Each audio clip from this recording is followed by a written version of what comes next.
इंसानियत की खिदमत का सिला डॉक्टर शहबाज को तमगा इम्तियाज से नवाज दिया गया। दस्तरखान हम चलाते हैं, सिलाई school, free medical camp, books free देते हैं, शादी के लिए इमदाद करते हैं, थैलासीमिया के बच्चे हैं, प्रोजेक्ट चल रहा है।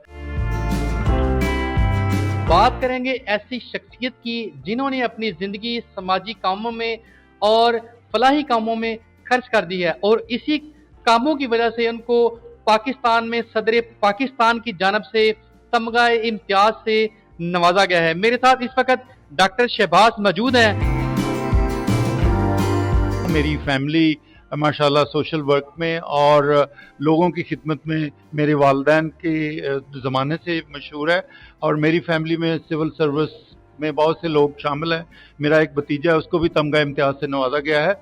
MBBS किया, फिर मैंने पोस्ट ग्रेजुएशन भी की, फिर मैं ओमान चला गया, वहाँ मिनिस्ट्री ऑफ हेल्थ में काम किया, फिर मैंने मिनिस्ट्री ऑफ डिफेंस दुबई में काम किया, अबू धाबी में काम किया है और पिछले 20 साल से मैं ऑस्ट्रेलिया में हूँ। मेरे अपने क्लिनिक्स हैं, मेरे साथ बहुत से मेरे पाकिस्तानी दोस्त और दूसरे मुल्कों के दोस्त भी काम करते हैं। कैसे ख्याल आया कि आप मतलब कि एक डॉक्टर की फील्ड में और आप समाजी कामों में आपका जो जज्बा है और आपकी जो सोच है वो कैसे आपने सोचा कि आपको जो है समाजी कामों की तरफ आना चाहिए? अपने वालिद को, गांव के हेडमैन थे जिसको हम लोकल ज़बान में चौधरी साहब कहते हैं, मैंने उनको देखा है लोगों के फैसले करते हुए, लोगों के काम करते हुए। दूसरा, जब मैं पाकिस्तान से बाहर गया तो मैंने ये सोचा कि जिस मुल्क ने मुझे ये सब कुछ दिया है, मेरा फर्ज है, एक जज्बा था जिसको मद्देनजर रखते हुए मैंने इंसानियत की फलाह के लिए वहाँ बैठ के दोस्तों ने मिलके, मेरी फैमिली ने, मेरे घर वालों ने, मेरी वाइफ ने, मेरे बच्चों ने मेरा साथ दिया।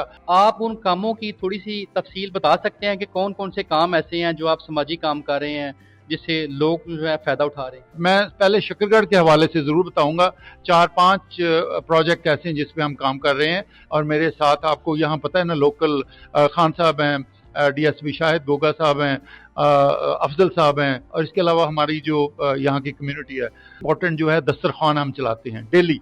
तो 300 से ज़्यादा लोग डेली फ्री खाना खाते हैं। उसके अलावा हमने एक वोकेशनल ट्रेनिंग, लोगों को सेल्फ सफिशिएंट बनाने के लिए एक सिलाई स्कूल शुरू किया है जिसमें आज से 150 से 200 बच्चियां सिलाई मशीन की ट्रेनिंग लेके अपना काम खुद शुरू कर सकी हैं। हमारा ये प्रोग्राम है कि जब हम ट्रेनिंग देते हैं 3 महीने की, उसके बाद उस बच्ची को सिलाई मशीन देते हैं, पैसे देते हैं ताकि वो अपना काम खुद शुरू कर सके। डॉक्टर साहब, total number of projects, total कितने प्रोजेक्ट्स हैं जो आप चला रहे हैं और अभी तक टोटल कितने बेनिफिशियर्स हैं जो आपके काम जो आप कर रहे हैं, फलाई काम कर रहे हैं, उससे वो जो बेनिफिशियर्स हैं वो कितने हैं?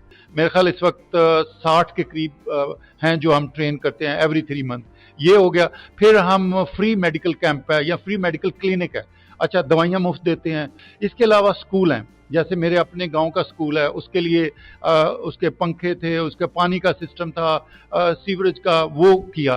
शकरगढ़ शहर में एक स्कूल है, उसकी ब्यूटिफिकेशन के लिए बुक्स फ्री देते हैं।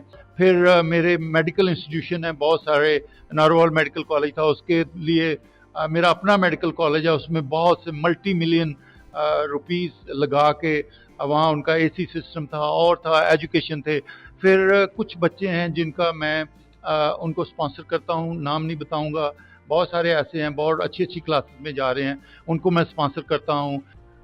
बच्चियाँ हैं, आपने शहर में देखा होगा, बस के अड्डों में आगे उनके बहुत से मसाइल होते हैं, पैसे दे के उनकी हम जान छुड़ाते हैं, उनकी शादियों का अरेंज करते हैं और हम यहाँ शकरगढ़ में भी शादी जो है ना उसके लिए इमदाद करते हैं। शुरू में हमने गलगित्ते में भी स्कूल बनाया था, उसमें भी है। फिर जो थैलासीमिया के बच्चे हैं उसके लिए भी एक प्रोजेक्ट है, वो भी चल रहा है। अभी जो नए प्रोजेक्ट हैं उसमें, जैसे पहले भी हम बताएं कि वोकेशनल ट्रेनिंग शुरू करेंगे और हेल्थ का प्रोग्राम वो शुरू करने वाले हैं इंशाल्लाह। कोई ऐसा वाकया मेरे साथ शेयर करेंगे कि आपकी ज़िंदगी से गुजरा हो और आप उसने आपको रुला दिया हो? कुछ ऐसे लोग मिलते हैं, मतलब जैसे वो कहते हैं, डॉक्टर साहब कितने दिन हो गया खाना नहीं खाया, और दूसरा ये कि बहन की शादी नहीं हुई, कुछ ये है जी मैं पढ़ना चाहता हूँ, मेरे पास रिसोर्सेज नहीं है, इलाज के पैसे नहीं है। मैं इलाज के लिए भी बहुत कोशिश करता हूँ, जो बहुत ही गरीब हैं बेचारे, कुछ ऐसे हैं जिनको अल्लाह ताला ने ये सहूलत नहीं दी। और सबसे जो ज़्यादा जो मुझे तकलीफ़ होती है ना, जब मैं, यकीन करो, बाज़ार जाता हूँ, जो रेडी में होती हैं गर्मी में 2-4 चीज़ें 400 की होंगी, रखी होंगी। मैं खुद सोचता हूँ कि यार ये ज़िंदगी कैसे गुजारता होगा, तो मैं कई चीज़ें ऐसे भी खरीद लेता हूँ कि उसकी मदद हो जाए। तमगा इम्तियाज दिया गया है, तब आपके जो जज्बात थे, खुशी होगी आपके दिल में और आंखों में खुशी के आंसू भी आए होंगे। ज़ाहिर आपने सारी ज़िंदगी जो है फलाही काम में खर्च की है, तो उसका जो रिवार्ड है गवर्नमेंट की तरफ से दिया गया है, तो उस वक्त आपके जो जज्बात थे वो ज़रा ध्यान कीजिए। जब इंसान कोई काम करता है, जब उसको सिला मिलता है, जैसे बंदा तैयारी करता है, एग्जाम है, उसके नंबर आ गए हैं उसकी एक्सपेक्टेशन से ज़्यादा, तो आप खुद अंदाज़ा करते हैं कि वो उसको कितनी खुशी होती है।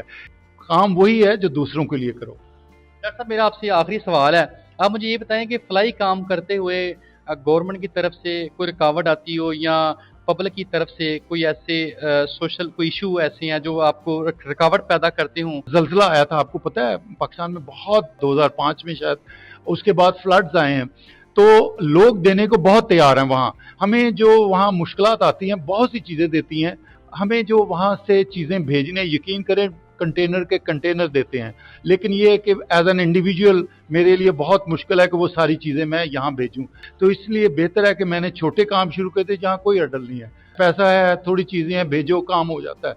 अगर उसको बड़े पैमाने पे मैं शुरू करूँ, किया था उसमें हमने, मैं किसी ऑर्गेनाइजेशन का चेयरमैन था, तो हमने इतना इकट्ठा कर लिया, लेकिन पाकिस्तान भेजने के लिए बहुत मुश्किल हालात थे।